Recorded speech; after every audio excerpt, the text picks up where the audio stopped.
So, my name's Ed. I'm part of an organisation called Moving Sounds.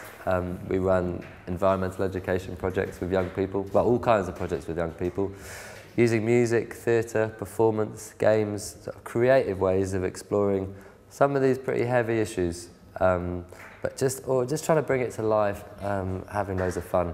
So here at the conference, it's the second year we've come and worked with Transition Scotland, and we run a programme of workshops for the young people and children alongside the adults workshops. So we try and bring in as much of the themes that the adults are looking at, but at the same time just have loads of fun.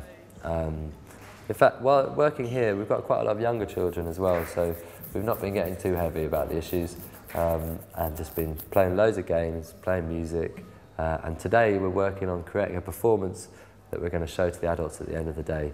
And we've just had a brilliant session in there.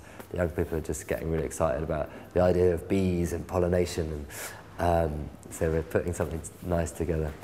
And also at the conference, we're working with the adults doing warm-up icebreakers and games in the morning, just waking people up a bit, and yeah, having a bit of fun.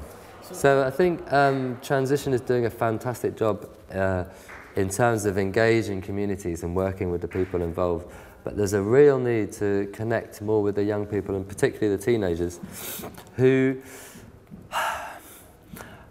in a way, some of them are sick of hearing about these stories. And this is why we're trying to work in a fun, engaging way. I mean, we do a show in secondary schools using beatbox and rapping and video to try and engage the young people in the issues. And I think that age group is particularly important because they will already, in fact, have a tremendous sort of power in a way, and as consumers. When we work with young people, where the whole class have already been through at least 6 mobile phones each. Do you know what I mean? They're already out there doing it, and as they step out of school and into college and into the wider world, they're just going to have such a big impact. So working with them to empower them in a way is the sort of the importance of the choices that they make.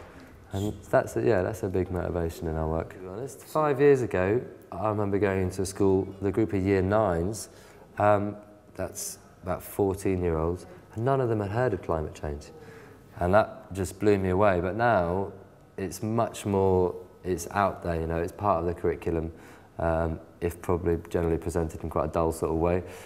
So I think things are moving on a lot, and they're much more aware of these issues. Transition means to me, I think my sense of it's changing in a way, and it's, in a way, it's going back to community, really, creating empowered communities that can make choices for themselves, rather than just being a bunch of alienated consumers, which is somehow what the modern world is trying to create out of us. So create a community that does come together, that does have a culture together, that does remember its rituals together, that can... The drums are starting. Oh, here we go. The magic is beginning.